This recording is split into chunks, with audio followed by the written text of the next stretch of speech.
অন্তর্বর্তী সরকারের প্রধান উপদেষ্টা ডক্টর মোহাম্মদ ইউনূসের উদ্দেশ্যে কড়া বার্তা দিয়েছেন বিএনপির ভাইস চেয়ারম্যান শামসুজ্জামান দুদু। তিনি বলেছেন, শিশু ধর্ষণ হচ্ছে, রাস্তায় যাকে পাচ্ছে তাকেই কোপাচ্ছে। এজন্য কি গণঅভ্যুত্থান হয়েছে? এর জন্য কি আপনি রাষ্ট্র ক্ষমতায় এসেছেন? না পারলে ক্ষমতা ছেড়ে দেবেন। ছেড়ে দেওয়ার পর মূল কাজটাই হচ্ছে নির্বাচন দেবেন। ৯০-এর গণঅভ্যুত্থানের পর ৯০ দিনের মধ্যে নির্বাচন হয়েছে। এর দৃষ্টান্ত বাংলাদেশে রয়েছে। সোমবার ১০ই মার্চ জাতীয় প্রেস ক্লাবের মাওলানা আকরাম খাঁ হলে ইন্ডিপেন্ডেন্ট মুসলিম পার্টির উদ্যোগে সারা দেশে আইনশৃঙ্খলার অবনতি, সাধারণ মানুষের নিরাপত্তাহীন এবং জনগণ ভোট চায় শীর্ষক আলোচনা সভায় তিনি এসব কথা বলেন। তিনি বলেন, অন্তর্বর্তী সরকারের বয়স ৭ মাস শেষ হয়ে ৮ মাস চলছে। ডক্টর ইউনূসের ক্ষমতা আসার পরে কিছু কাজ তিনি দ্রুতই করেছেন। সেজন্য আমি ওনাকে ধন্যবাদ জানাই। সেই কাজগুলো কি? সেই কাজগুলো হলো, নিজের মামলাগুলো দ্রুত প্রত্যাহার করে নিয়েছেন।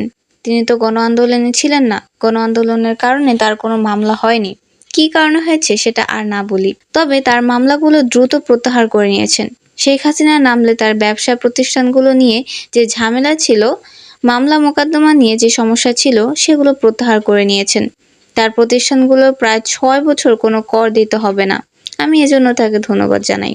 ডক্টর ইউনূসের উদ্দেশ্যে তিনি বলেন, নিজের ভালো পাগলেও বুঝে। আপনি সেই পথে অবলম্বন করেছেন।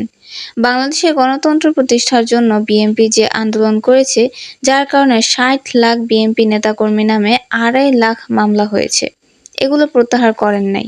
ডক্টর ইউনূসের উদ্দেশ্যে ছাত্রদলের সাবেক এই সভাপতি আরও বলেন, আপনার বিরুদ্ধে কথা বলতে আমার খারাপ লাগছে এই কারণে যে আপনাকে আমরাই ক্ষমতায় রেখেছি। ফ্যাসিবাদ বিরোধী আন্দোলনে যেসব রাজনৈতিক দল অংশগ্রহণ করেছিল, তারাই আপনাকে ক্ষমতায় বসিয়েছে। নির্বাচন সম্পর্কে তিনি বলেন, এদেশের রাষ্ট্র ক্ষমতায় আপনি প্রথম না।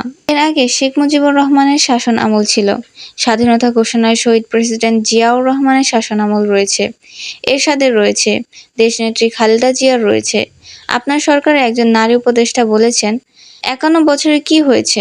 ৫১ বছরে বাংলাদেশ হয়েছে। বাকশালকে কবর দেওয়া হয়েছে।